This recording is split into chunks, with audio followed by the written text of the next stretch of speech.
मैं डॉक्टर दयाशंकर मिश्र आयुष का मंत्री हूं, स्वतंत्र प्रभार। आयुष का मतलब कि आपके गांव में जो अस्पताल है उसी में आप एक बोर्ड देखते होंगे, आयुर्वेद, होम्योपैथ, यूनानी, इन विधाओं का जो अस्पताल है उसी का मंत्री हूं। खाद्य सुरक्षा, औषधि प्रशासन, ये मेरे जिम्मे है। मंच पर उपस्थित हमारे जिले के अध्यक्ष श्री प्रवीण गुप्ता जी, विधायक प्रत्याशी रहे भाई अशोक सिंह जी, जिला परिषद के चेयरमैन, आपके जिले के प्रथम नागरिक भाई मनोज राय जी, जनार्दन चौहान जी, सूरज राय जी जो प्रतिनिधि हैं हमारे प्रधान के, दीनबंधु राय जी, भाई दिवाकर मिश्र जी, सत्यमित्र सिंह जी, मंच पर उपस्थित सीडीओ साहब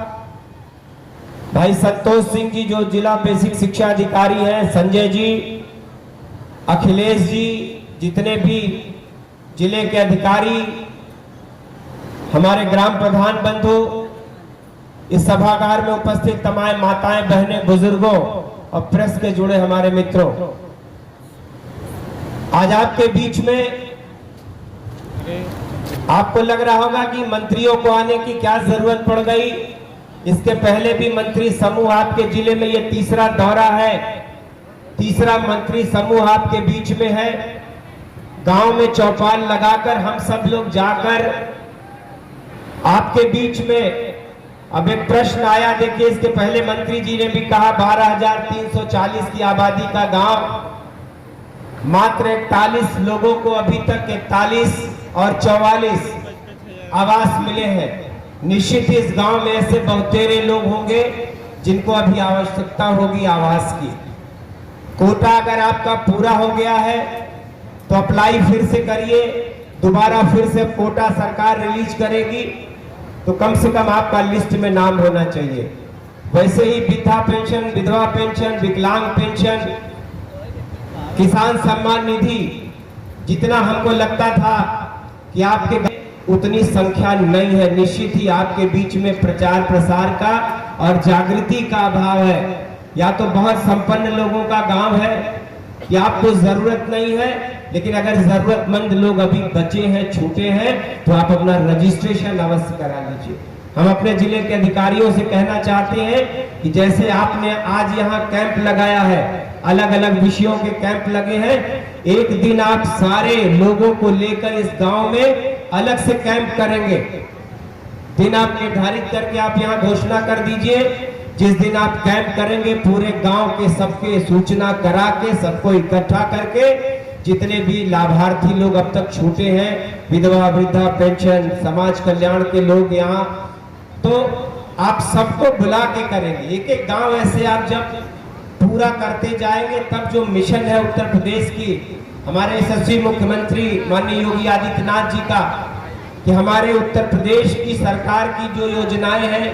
भारत सरकार की जो योजनाएं हैं, उनका लाभ हमारे गांव के उस आखिरी गरीब व्यक्ति तक, चाहे वो किसान हो, चाहे वो मजदूर हो, उसके पास तक पहुंचना चाहिए। अगर योजनाएं हैं तो उसका लाभ आपको मिलना चाहिए, और अगर आप नहीं लेना चाहते तो अलग है, वरना एक बच्ची के पैदा होने से लेकर उसकी पढ़ाई, हमने अभी आपको सुमंगला योजना जो मुख्यमंत्री जी की योजना है, मुख्यमंत्री कन्या सुमंगला, उसके बारे में मंच से आपको बताया। बहुतेरे लोग यहाँ बैठे हैं जिन्होंने अपनी बच्चियां जिनके पास घरों में है और उन्होंने रजिस्ट्रेशन नहीं कराया होगा, वरना जैसे ही सुकन्या योजना जिसका हमने आपने जिक्र किया, अगर आप बच्ची के नाम से है पोस्ट ऑफिस में चौपाल के माध्यम से जनता के बीच में आए हैं, क्या आपने देखा जनता की समस्या? उत्तर प्रदेश की सरकार, हमारे मुखिया योगी आदित्यनाथ जी के मन में एक बहुत बड़ा प्रश्न है कि बस हमारी योजनाओं का लाभ आखिरी आदमी तक पहुंच रहा है कि नहीं पहुंच रहा है। पहुंचा है तो फिर उसमें कुछ छूटे लोग ज़रूर हैं, उनको फिर से चिन्हित करके, जिनको लाभ मिल रहा है हम उसके लिए नहीं आए हैं, जिनको लाभ अभी तक नहीं मिल पाया है हम उनकी संख्या जानने के लिए गांव में लोगों के बीच में जाके हम लोग एक एक आदमी से पूछ रहे हैं कि आखिर में कोई व्यक्ति कैसे छूट गया। तो उसके लिए अधिकारियों को साथ ले जाके उनको हम लोग इस बात के लिए विवश कर रहे हैं कि अगर किसी गांव में ऐसे लाभार्थियों की संख्या कम है तो फिर वो कैंप करें और फिर से उस लाभार्थियों की संख्या को बढ़ाएं, क्योंकि पेंशन, सम्मान निधि, ये जो ऐसी योजना है जो सिर्फ़ और सिर्फ गरीब, जब पूरे केंद्र की सरकार से लेकर प्रदेश की सरकार को यह कहा जा रहा हो कि गरीबों की सरकार है, तो उसमें फिर किसी योजना का लाभ किसी गरीब को न मिले तो ये उचित नहीं है। जिस तरह से आज आपने यहाँ अगर देखा कि जो स्वास्थ्य व्यवस्था है यहाँ पे केवल कोरम पूरा किया जा रहा है, कुछ हकीकत दिखाई नहीं दे रहा। डॉक्टर यहाँ आपके बगल में जो गांव का अस्पताल है वहाँ डॉक्टर नहीं है,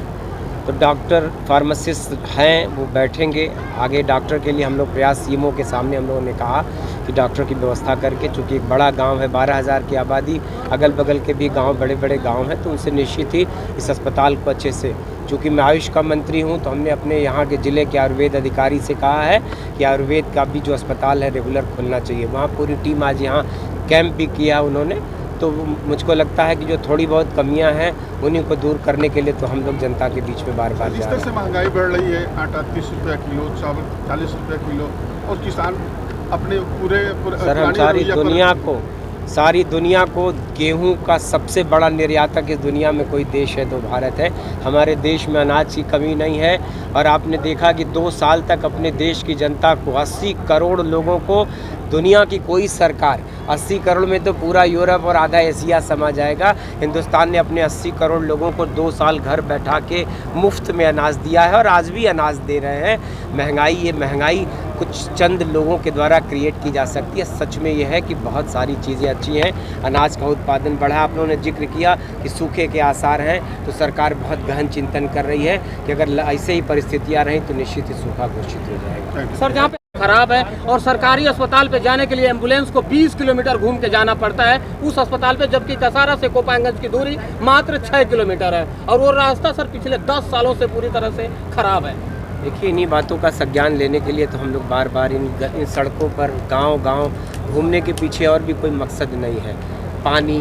सड़क, स्वास्थ्य, शिक्षा, सुरक्षा, इन्हीं विषयों को तो हम लोग जानबूझ के तलाश रहे हैं, कौन से काम अब तक क्यों छूटे पड़े हैं, और उनको प्रायोरिटी के आधार पे। तीसरा मंत्री समूह आपके ज़िले में आया है, तो जो आ रहा है वो पूरी लिस्ट बना के वापस जाके ये सारे चीज़ों की छटनी करके जो हमारे महत्वपूर्ण काम है, तो प्राथमिकता के आधार पर वो सारे काम चंद ही दिनों बाद शुरू हो जाएंगे। बरसात का इंतज़ार है, बरसात के बाद, चूँकि बरसात में सड़क बनाना न बना बराबर है, इसलिए हमको लगता है कि बरसात के बाद सड़कों आपको बहुत अच्छी दिखेंगी। सर, इस समय लाइटें बहुत कम आ रही हैं, जिससे किसान अपना फसल को पानी नहीं दे पा रहा है और सूखा का हालत बहुत ख़राब होती जा रही है। देखिए, ऊर्जा मंत्री का ज़िला है मऊ,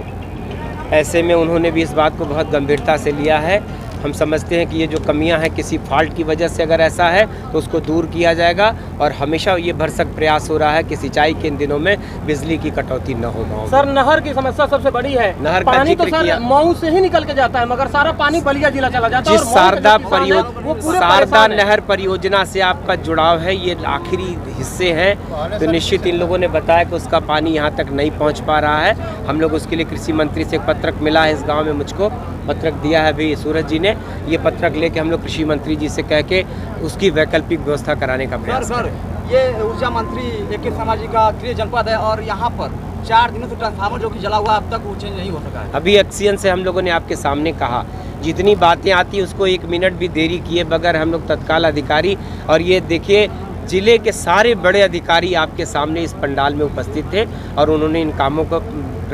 प्रमुखता के आधार पर